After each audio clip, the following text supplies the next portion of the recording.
Salut à tous, cette vidéo est un extrait de la Vibra conférence de Frank Lobvet qui durait à peu près 1 heure 10 et je trouvais que c'était un très bon message pour toutes les personnes qui sont dans une course au développement personnel ou au développement spirituel, parce que oui, il y en a certains, oh pardon, il y en a certaines qui veulent devenir meilleures, devenir plus spirituelles, plus fortes, avoir des capacités extrasensorielles, tout ça, se sortir absolument du trou duquel elles sont, on va dire fuir la noirceur, hein, on peut dire ça, hein. En tout cas fuir les zones d'ombre qu'elles ont en elles. Et ben, ça a des dérives, enfin ça fait des dérives, ça atteint vite ses limites. Et dans tous les cas, on est amené à faire face à soi. Donc sans plus attendre la vidéo, si vous l'avez aimé, n'hésitez pas à partager, à mettre un petit j'aime pour rendre le message plus visible sur YouTube. Parce que tout ce qui est, on va dire, de cette source de spiritualité, pour moi, c'est justement à distribuer au plus grand nombre. Si vous comprenez en fait que la vie est faite de haut et de bas, que la vie, elle est ce chemin-là. Euh, je vais, je viens, je me sens formidable, je me sens nul, je me sens grand, je me sens petit, je me sens beau, je me sens moche, et que vous acceptez ce mouvement. Si d'un côté vous faites ce chemin-là, d'accepter en fait d'être médiocre, parce qu'en ce moment, c'est le mot que j'utilise, parce qu'il fait un peu chier tout le monde et ça me fait du bien. Ça me fait du bien en fait de bouger les structures dans le sens là. Accepter d'être banal, accepter d'être médiocre. Là où tout le monde vous vend du devenez extraordinaire le plus vite possible, devenez, enfin pissez plus loin que le voisin, vous allez voir, vous vous sentirez bien. Moi j'ai envie de vous renvoyer à non non. Accepter d'être banal, accepter d'être médiocre.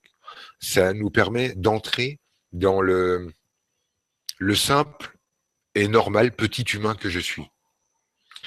Entrer dans cet espace-là, c'est la porte pour trouver l'extraordinaire que vous cherchez.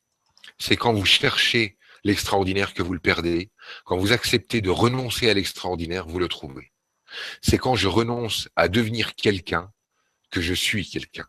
C'est quand je renonce à devenir grand que j'accepte euh, la part de moi qui est petite, l'ensemble, que je trouve ce qu'il y avait de merveilleux à trouver chez moi. Il faudrait peut-être simplement arriver à redescendre un petit peu, regarder les choses avec des yeux un peu plus concrets, redescendre de notre spiritualité. Notre spiritualité nous a expliqué que nous étions des êtres formidables et que nous étions des dieux vivants. Et je suis le premier à l'expliquer à qui a besoin de l'entendre. Mais une fois qu'on a compris ça, on doit redescendre dans l'humain et accepter de cheminer, accepter de faire sa vie sans vouloir vaincre sa vie ou dépasser sa vie. Je ne sais pas si vous vous en rendez compte, mais derrière le besoin de vivre des choses extraordinaires, écoutez-moi bien, parce que ça prend vraiment 5 minutes, mais une fois qu'on a compris ça, il y a vraiment des choses qui bougent à l'intérieur de soi. Une fois qu'on a compris que derrière le besoin d'avoir des expériences extraordinaires, derrière le besoin d'avoir des perceptions extrasensorielles, derrière le besoin d'avoir euh, des moments de grâce, derrière le besoin de vivre des relations avec le divin, ce que vous essayez de trouver à travers votre quête quand vous suppliez les anges de vous donner des perceptions extrasensorielles, lorsque vous vous tapez 10 jours de Vipassana pour trouver le Dieu en vous, lorsque vous êtes en train de vous fliquer à manger des graines, à être correct, à faire tout ce qu'il y a de possible dans votre champ d'action pour devenir des saints, lorsque vous aurez réussi et que pendant un moment, vous allez trouver un état de grâce, vous allez, dans la forêt, parler avec un être multidimensionnel. Vous allez, dans votre lit, rencontrer une fée et avoir un dialogue avec cette fée. Vous allez, euh, à un moment donné, vous réveiller un matin, vous sentir touché par la grâce divine. Vous allez regarder un papillon voler ou un soleil se coucher et vous allez trouver Dieu dans cet espace-là. Vous allez tout comprendre dans ce moment-là. Vous allez ensuite, encore plus loin, dans un autre moment, avoir une guérison avec un être miraculeux qui a tout compris à la vie. Et vous allez ressentir un bien-être total.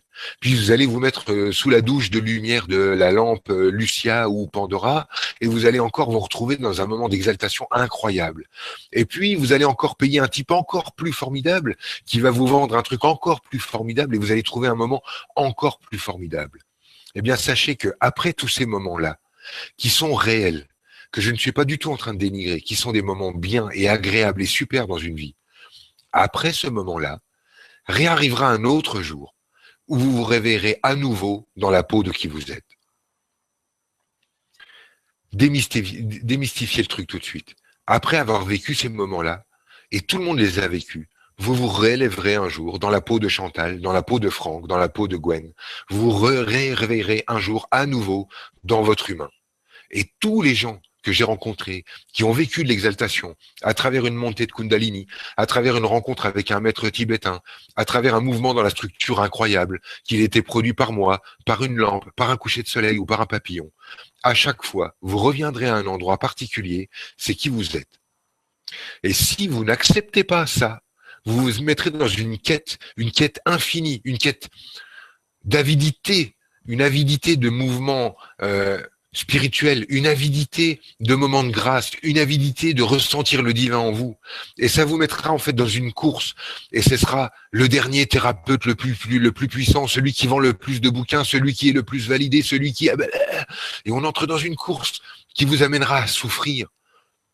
Parce que cette souffrance-là, c'est la souffrance de ne pas être d'accord avec soi, de ne pas être en accord avec soi, de ne pas être bien juste seulement avec soi.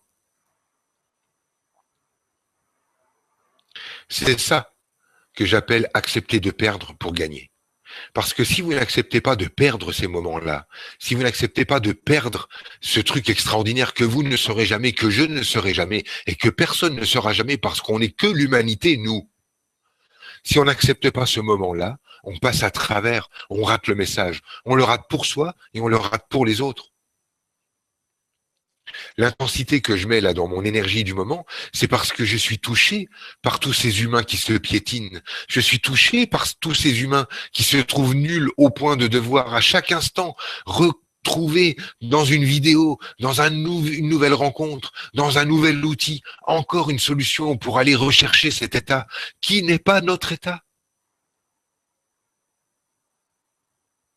Après ce moment-là, inéluctablement, vous vous réveillerez un jour, à nouveau, dans vous, à l'intérieur de vous. Et le moment de grâce sera passé.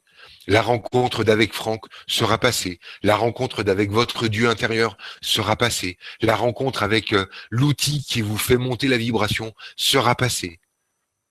Une fois de plus. Et une fois de plus, vous vous retrouverez à nouveau en contact, comme Chantal le disait tout à l'heure, avec qui vous êtes. Et on ne pourra pas faire l'économie d'entrer en relation avec ceux qui nous sommes. J'ai rencontré des gens qui avaient vécu pendant des années dans des ashrams, 20 ans, puis qui étaient revenus en France, illuminés, et qui avaient fait cet enseignement, et eu des disciples, et vécu de grandes choses. Et aujourd'hui, c'est qui? Ce sont des petits vieux. Des petits vieux qui, comme tous les autres de petits vieux qu'on rencontre, sont des anciens combattants. Ah quand j'étais jeune, à l'époque, moi si si t'avais su, si t'avais machin, et aujourd'hui ils s'emmerdent. Et aujourd'hui ils sont comme les autres, c'est des tamalous, et ils vont acheter leurs médicaments, et ils vont faire leur tiercé, et ils vont avoir peur des Arabes et des migrants et de la crise et ainsi de suite, et encore. Et pourquoi? Alors qu'ils ont touché Dieu, alors qu'ils se sont réunis en groupe, qu'ils ont parlé d'amour, qu'ils ont fumé des pètes ensemble, qu'ils ont retrouvé Dieu encore, qu'ils ont revu des couchers de soleil et qu'ils ont redécouvert des choses à l'intérieur d'eux. Il n'y a pas de fuite de soi. Il n'y a pas de fuite de soi. Et soi, ça n'est pas un truc à découvrir, c'est ce que vous savez déjà de vous. Soit ça n'est pas quelque chose qui n'est pas visible, que vous ne connaissez pas, et il faudrait payer quelqu'un pour qu'il vous dise qui vous êtes, parce que ça, ce serait encore une quête du merveilleux. Non, non. Ce que vous êtes, c'est ce que vous connaissez de vous. Et ce que vous connaissez de vous, oui, c'est banal, et oui, c'est médiocre. Et c'est ça qu'on connaît de nous. Ce que je connais de Franck, c'est un gars grand et petit, beau et moche, gentil, et plutôt pas sympa, et plutôt généreux, et plutôt radin, et plutôt courageux, et plutôt couard. Et c'est les deux. Et tant que je veux voir que la moitié de moi-même à regarder que ce qui j'appelle le côté positif, eh bien je cours à travers le temps et je me sens mal et je me sens pas bien et je me sens frustré et j'appelle les thérapeutes et je me renseigne et je me bouge. Alors qu'est-ce qui bloque, qu'est-ce qui va pas, pourquoi ça bloque, ça bloque, ça bloque. Et c'est dans cette course que vous êtes là aujourd'hui. Mais même si je réponds à la question, même si à un instant, dans un moment miraculeux, je vous renvoie la lumière que vous êtes, eh bien 3 jours plus tard, une semaine plus tard, vous vous réveillerez dans votre peau, à nouveau, avec le même travail à faire. Acceptez qui vous êtes. Et vous n'en ferez pas l'économie. Et vous savez quoi? Si vous trouvez une combine pour passer au-dessus de la vie dans cette vie, et que vous vous frottez les mains parce que vous avez gagné au loto, et que du coup, ayant gagné au loto, vous n'allez jamais vous faire chier à accepter qui vous êtes, parce qu'à chaque fois que vous aurez du mal à vous aimer, vous vous paierez un nouveau jouet avec votre gros tas de pognon. Et bien, la vie d'à côté, vous recommencerez à devoir vous accepter tel que vous êtes. Voilà ce qui va se passer. Vous ne ferez pas cette économie. Vous ne pourrez pas économiser l'amour que vous avez à vous apporter. Vous ne pourrez pas économiser l'amour que vous avez à apporter à l'humanité en vous. Vous ne pourrez pas économiser l'énergie qu'il va falloir tendre vers tous les humains qui sont là, dans votre cœur aujourd'hui, à l'intérieur de vous. Ce qui vous fait de la peine, les humains qui souffrent, ceux qui mangent pas, ceux qui sont sous des bombes, ceux qui comprennent pas, ceux qui perdent leurs enfants, ceux qui sont malades, ils sont tous là, à l'intérieur de vous. Et vous ne ferez pas l'économie d'aller les aimer en vous aimant, vous. Vous ne ferez pas cette économie-là. Vous les rencontrerez tous les uns derrière les autres. Ceux qui vivent sur des tas d'ordures, ceux qui piétinent leurs parents, ceux qui les insultent, ceux qui vendent leurs enfants, tout cela fera que vous les aimiez et ils sont là dedans. Il n'y a pas d'économie à faire. On ne pourra pas économiser cet amour qu'on a à apporter à l'humanité en nous. Vous voyez, tout ce qu'on avait à se dire ce soir a déjà été dit. Voilà, j'allais dire, ça y est, la Vibra conférence, c'est terminé. C'est terminé. Maintenant, je vais répondre à vos questions et j'espère que dans vos questions, il y aura, parce que je vais retourner ça en boucle, vous allez très vite oublier ce très beau moment pour revenir à votre nombril et à ceux qui bloquent pour voir comment vous pourriez pisser plus loin que le voisin ou vous sentir mieux puisque le bien-être passe devant la vie. Mais vous verrez, même si je réponds à votre question, après-demain, vous retrouverez encore à devoir accepter qui vous êtes. C'est sans fin et c'est heureusement sans fin. Parce que l'amour est comme ça. L'amour n'est pas sirupeux. Comme vous avez pu le sentir avec moi, ma façon d'aimer n'est pas mielleuse. Mais c'est parce que je me branche sur le groupe. C'est pas parce que je suis un saint. Ok, ben, allons-y, on peut commencer ce qui est déjà terminé. Merci beaucoup, Franck.